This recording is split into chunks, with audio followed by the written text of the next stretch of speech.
मैं हूं अंकित अवस्थी, आप हैं मेरे साथ में आज एक ऐसे सेशन पर चर्चा करने के लिए जो कि भारतीय नौसेना की सुरक्षा में एक ऐतिहासिक पल के रूप में साझा हुआ है। जी हां साथियों, भारत के ही एक शिप बिल्डिंग डॉकयार्ड ने एक रिकॉर्ड समय के अंदर भारतीय नौसेना को बनाकर दिया है एक सबमरीन, नाम है जिसका INS वागीर। ऐसी खासियतों से लैस है कि जिसे जानकर ही लगता है कि हां, हमारी नौसेना की शक्तियां बढ़ रही हैं।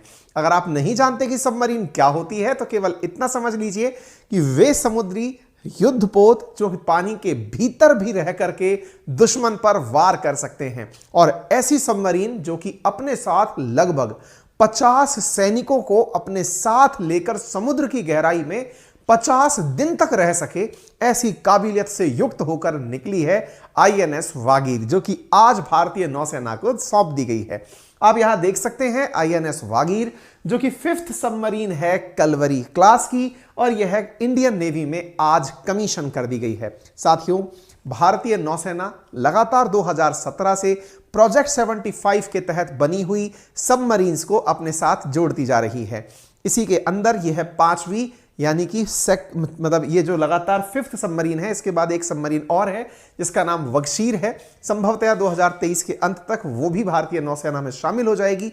रिकॉर्ड समय के अंदर हमारे मझगांव डॉकयार्ड के द्वारा, शिप बिल्डिंग डॉकयार्ड के द्वारा इसे बनाकर भारतीय नौसेना को सौंपा गया है। कैसी होती है सबमरीन, क्या इसके फायदे होते हैं, किस तरह से ये दुश्मन के लिए बहुत ही मतलब खतरनाक साबित होती है, इसमें भारतीय नौसेना के जवान कैसे इतने दिनों तक भीतर रह सकते हैं, तमाम बातों के बारे में आज के सेशन में चर्चा की जाएगी। और साथ ही आपको यह भी बताया जाएगा कि इस पर कोई दुश्मन अटैक ना कर सके, इस बात को ध्यान में रखते हुए इसमें कौन सी सुविधाएं दी गई हैं, ये समुद्र के अंदर से रहकर दुश्मन पर मार कैसे कर सकती है, ये सारी बातें आज के सेशन में मैं आप लोगों को बताने वाला हूं। जल्दी से एक बार सेशन को साथियों के साथ साझा कर दीजिए और जानकारी शुरू करिए।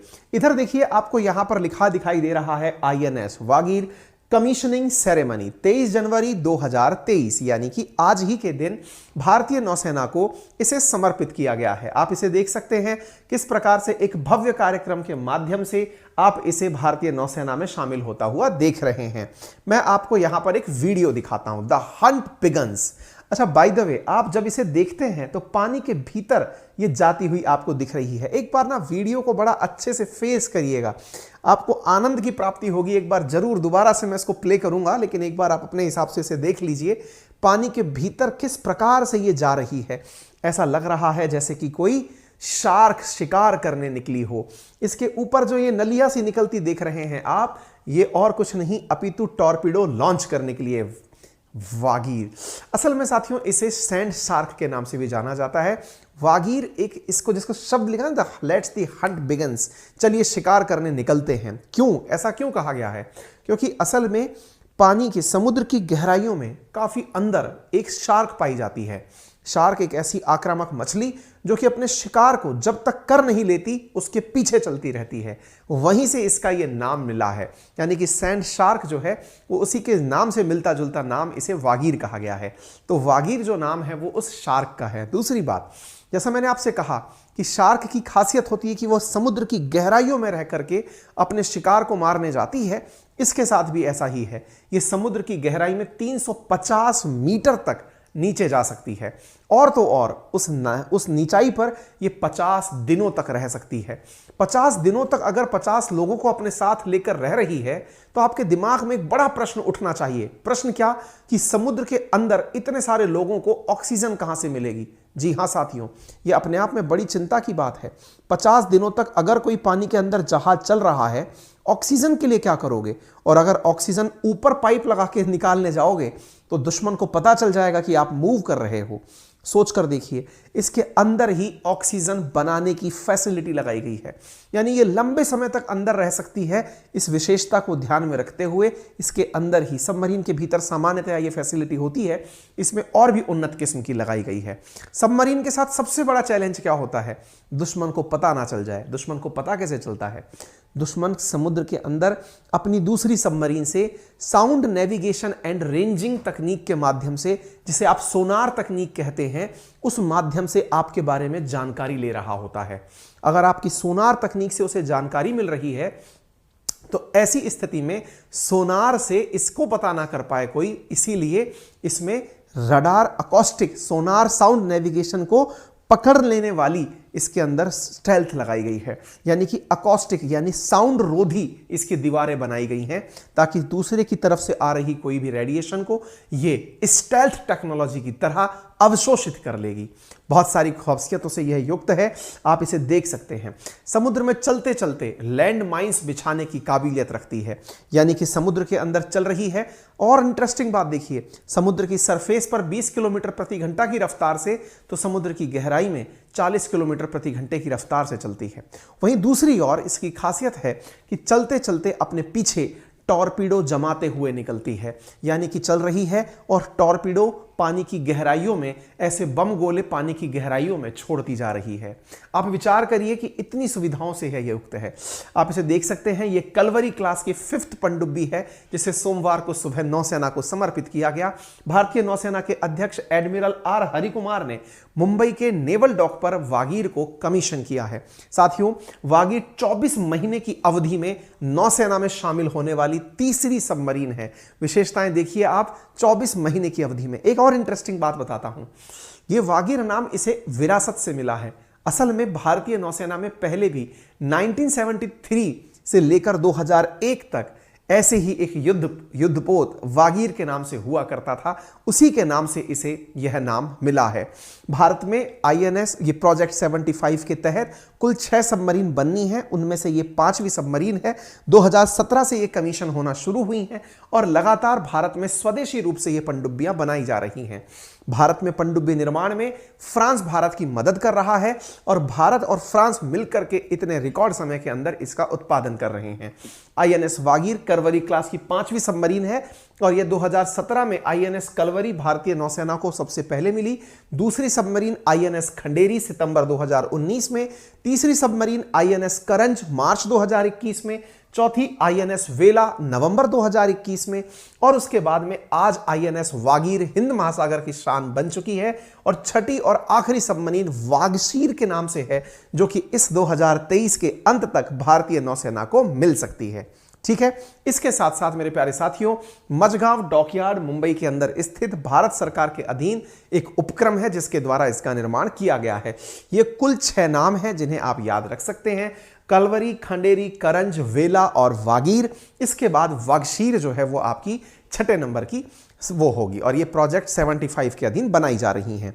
यह पनडुब्बी 221 फुट लंबी है, 40 फुट ऊंची है, 1565 टन इसके अंदर वजन है। इसके अंदर मशीनरी सेटअप इस प्रकार किया गया है कि 11 किलोमीटर लंबी इसके अंदर पाइप फिट है, लगभग 60 किलोमीटर की केबल इसके अंदर फिट की गई है। स्पेशल स्टील से बनी है यह सबमरीन, जो कि हाई टेंसाइल स्ट्रेंथ रखती है, जो कि पानी की गहराई में जाकर के भी काम करने की क्षमता रखती है। 50 दिनों तक 45 से 50 दिनों तक पानी में रह सकती है। स्टेल्थ टेक्नोलॉजी लगे होने के कारण दुश्मन की पकड़ में आसानी से नहीं आ पाएगी। साथियों, 360 इसमें बैटरी सेल्स लगे हुए हैं। प्रत्येक बैटरी सेल का वजन 750 किलोग्राम के करीब है। इन बैटरियों के दम पर आईएनएस वागीर 6500 नॉटिकल माइल यानी 1200 किलोमीटर का रास्ता तय कर सकती है। इसके भीतर 2 1250 केडब्ल्यू के इंजन हैं, जो सबमरीन को 350 मीटर की गहराई में भी जाकर दुश्मन का पता लगाने के अंदर टॉप स्पीड 22 नॉट की दे सकते हैं। ये कुल 6-5 की 5 सबमरीन है। डीजल इलेक्ट्रिक सबमरीन आपको यहां पर प्राप्त हुई है। जैसा मैंने आपसे कहा कि 2001 तक 1973 से लेकर 2001 तक भारतीय नौसेना में पहले भी वागीर नाम से एक सबमरीन रह चुकी है। अब बड़ा सवाल है कि इसे साइलेंट किलर क्यों कहा जा रहा है। तो जैसा मैंने आपसे कहा कि समुद्र की गहराइयों के अंदर इसी के नाम से मिलता जुलता एक साधन लगा हुआ है। एक और चीज मैं आपको बताता हूं, इसके अंदर जो मोटर लगाई गई है ना, वो मोटर मैग्नेटिसाइज प्रपल्शन वाली मोटर है। इस मोटर को फ्रांस से विशेष रूप से लिया गया है। यह मोटर जो है जब पानी के भीतर होती है तो कम से कम आवाज करने के लिए जानी जाती है। इतना ही नहीं, अपने ऊपर लगाए गए हथियारों की बात की जाए तो यह 6 टारपीडो ट्यूब बनाई गई है, जिसमें टारपीडोज को फायर किया जा सकता है। यह इसकी विशेषताओं के अंदर शामिल है। इतना ही नहीं, सबमरीन की खासियत है कि यह दुश्मन की रडार की पकड़ में नहीं आएगी, क्योंकि इसमें स्टेल्थ टेक्नोलॉजी लगी है, यानी रेडियो डिटेक्शन एंड रेंजिंग तकनीक के माध्यम से, जब भी रेडियो वेव इसकी पता लगाने के लिए हवाई जहाज के माध्यम से रेडियो वेव इसका पता लगाने निकलेंगी तो ये रेडियो वेव को अपने अंदर अवशोषित कर लेगा। ये इसकी खासियत है। बड़ा सवाल बनता है कि सर जब इतने दिनों तक समुद्र के अंदर कोई सबमरीन रहती होगी तो उस समय भारत के नौसेना के जवान उसमें कैसे रहते होंगे। साथियों, एक राइटअप मिला, बड़ा इंटरेस्टिंग है कि यहां पर नौसेना के जवानों को, हर प्रकार के जवान को एक अलग प्रकार का काम अलॉट किया जाता है। टॉर्पिडो यानी कि समुद्र के अंदर चलने वाले गोले, उनको चलाने के लिए भी एक विशेष व्यक्ति नियुक्त किया जाता है। इतना ही नहीं, यहां पर अगर किसी को खाना बनाना है, किचन ज्यादा बड़ी नहीं होती है क्योंकि जगह सीमित है, ऐसी स्थिति में खाना बनाने के लिए भी आप भोजन में छौंक नहीं लगा सकते, क्योंकि छौंक लगाने पर जो निकला हुआ धुआं है वो समुद्र में अगर रिलीज हुआ तो दुश्मन को बबूले बनने से पता चल सकता है कि नीचे से सबमरीन जा रही है। यानी कि इसमें बड़ी ही प्रिकॉशंस का ख्याल रखा जाता है। आपको समुद्र के अंदर गहराई पर कुछ दिखता नहीं है। 6 घंटे की ड्यूटी, 3 घंटे का ब्रेक, इस प्रकार से यहां पर सभी नौसैनिकों को ड्यूटी लगाई जाती है। यानी अलग अलग टीम बन करके सबमरीन के अंदर काम होता है और यह बहुत ही चैलेंजिंग कामों में एक शामिल किया जाता है। ठीक है ना। समुद्र की गहराइयों में जब जाते हैं तो प्रेशर भी बहुत ज्यादा बढ़ता है, तो उस प्रेशर को मैनेज करने के लिए टैक्टिक्स पहले जवानों को सिखाई जाती हैं। यहां पर एक इंटरेस्टिंग पॉइंट है, महत्वपूर्ण है, कि वागीर का आदर्श वाक्य क्या है। इसका आदर्श वाक्य है साहस, शौर्य और समर्पण। यह शब्द है जिसे आप याद रख सकते हैं। तो प्रोजेक्ट 75 कब शुरू हुआ था? इंद्र कुमार गुजराल की सरकार के द्वारा 25 पनडुब्बियों को नेवी को देने की बात की गई थी, जिसके तहत प्रोजेक्ट 75 बनाया गया था। पहली सबमरीन 2017 में मिली थी। अब आप छठी सबमरीन की अगर बात करें, जो वगशीर है, वो उसकी टेस्टिंग शुरू हो चुकी है। 2023 के अंत तक वो भारतीय नौसेना को मिल जाएगी। उम्मीद है आप सभी साथियों को हमारी जानकारी पसंद आई हो। अगर आई हो तो इसे अपने सभी साथियों से साझा करें। एक बहुत जरूरी सूचना ये है, यदि अनअकैडमी पर आप मेरा रेफरल कोड अंकित 10 यूज करते हैं तो आप रिपब्लिक डे के ऑफर के अंदर 10% के साथ साथ 20% ऑफर ऑफ का लाभ ले सकते हैं। साथियों, एसएससी के अंदर नॉन टैक्स सब्सक्रिप्शन कैटेगरी के अंदर यदि आप में से कोई भी साथी अनअकैडमी का एसएससी सब्सक्रिप्शन लेना चाहता है तो उसे 2 साल का सब्सक्रिप्शन मात्र 6,479 रुपए के अंदर प्राप्त हो जाता है। और अगर आप उसमें अंकित 10 रेफरल कोड और लगा लें तो अतिरिक्त 10% का लाभ मिलता है। जनवरी 28 तक आपको यह ऑफर मिल रहा है, 2 साल के लिए यह ऑफर।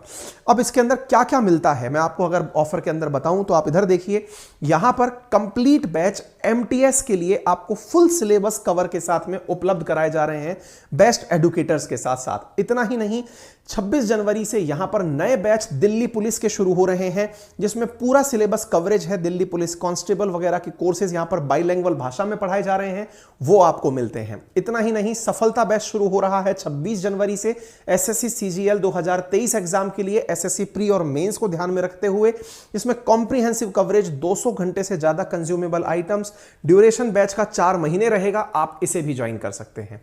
इसके साथ साथ आप अपनी प्रिपरेशन के अंदर वन स्टॉप सॉल्यूशन के रूप में एसएससी की टेस्ट सीरीज भी यहां पर प्राप्त करते हैं। और तो और सबसे इंपॉर्टेंट और इंटरेस्टिंग चीज, आपको यहां पर एसएससी एग्जाम के नोट्स भी उपलब्ध कराए जा रहे हैं।